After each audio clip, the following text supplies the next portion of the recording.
নমস্কার বন্ধুরা, আশা করি তোমরা সকলে ভালো আছো, সুস্থ আছো। আজকে একদম অন্য রকমের একটা রেসিপি তোমাদের সাথে শেয়ার করতে চলেছি।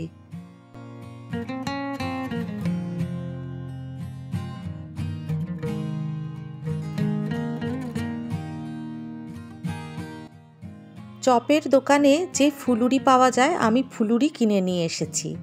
এরপর আমি একটা মশলা তৈরি করব।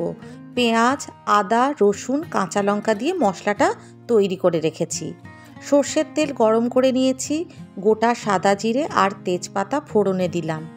আর দিয়ে দিচ্ছি দুটো মাঝারি সাইজের আলু ডুমো করে কেটে।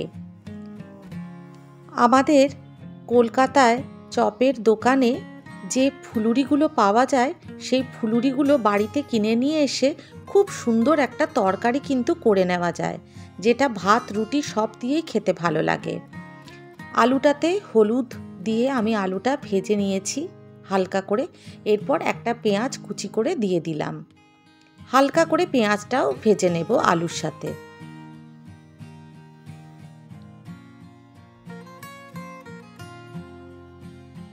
একটা টমেটো 4 ভাগ করে দিয়ে দিচ্ছি। এরপর মিক্সিতে যে পেস্টটা করে রেখেছি পেঁয়াজ, আদা, রসুন আর কাঁচা লঙ্কা দিয়ে, সেই পেস্টটা আমি দিয়ে দিলাম। মশলাটাকে খুব ভালো করে কষিয়ে নেব, তাহলে তরকারিটা কিন্তু খুব সুস্বাদু খেতে হবে।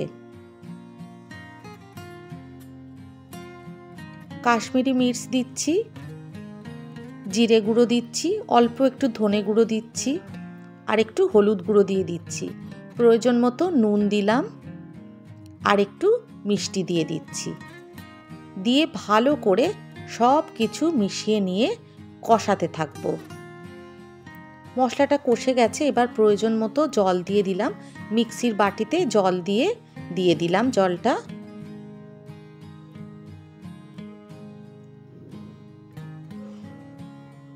এবার আমি সব কিছু আবারও ভালো করে মিশিয়ে নিয়ে 2 থেকে 3 মিনিট ঢাকা দিয়ে রেখেছিলাম। ঢাকনাটা খুলে নিয়েছি। খুব সুন্দরভাবে মশলাগুলো কিন্তু কষে গেছে আর আলুগুলোও প্রায় সেদ্ধ হয়ে গেছে। এরপর চপের দোকানের ফুলুরিগুলো, এগুলো কিন্তু মাত্র 2 টাকা করে দাম, কিন্তু খেতে দারুণ সুন্দর হয়। আমি 10টা ফুলুরি কিনে নিয়ে এসেছিলাম। ফুলুরিগুলো আমি দিয়ে দিচ্ছি। এবার মশলার সাথে আলুর সাথে ভালো করে ফুলুরিগুলো মিশিয়ে নেব, একটু নাড়াচাড়া করে নেব। এরপর আমি যতটা ঝোল রাখবো সেই রকম অনুযায়ী জল দিয়ে দিচ্ছি। ফুলুরি কিন্তু খুব জল টেনে নেয়, তাই জলটা একটু বেশি পরিমাণে দিতে হবে। আর এই ফুলুরিগুলো কিন্তু ফোটার ফলে একদম বড় হয়ে যাবে, মানে একদম ডবল সাইজ হয়ে যাবে, যে সাইজ আছে তার থেকে ডবল সাইজ হয়ে যাবে আর একদম সফট হয়ে যাবে, খুব সুন্দর খেতে লাগবে।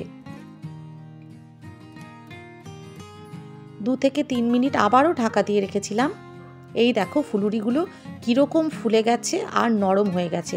এরপর আমি ফুলুরিগুলোর মাঝখানগুলো না একটু করে খুন্তি দিয়ে আমি কেটে কেটে দিচ্ছি, তাতে আরও এর ভেতরে ঝোলটা ঢুকে যাবে আর খেতে কিন্তু অসাধারণ লাগবে। কমপ্লিট হয়ে গেছে ফুলুরির তরকারি। এরপর আমি ধনেপাতা দিয়ে দিলাম, কুচি করে বেশ কিছুটা ধনেপাতা দিয়ে দিলাম। বন্ধুরা, তোমরা এটা অবশ্যই ট্রাই করবে। আমি এই প্রথম এটা ট্রাই করেছি, আমার তো ভীষণ ভালো লেগেছে। শেষে কাঁচা লঙ্কা 4টে দিয়ে দিলাম। আশা করি তোমাদের রেসিপিটা পছন্দ হয়েছে বন্ধুরা। ভালো লাগলে লাইক, শেয়ার আর সাবস্ক্রাইব করো।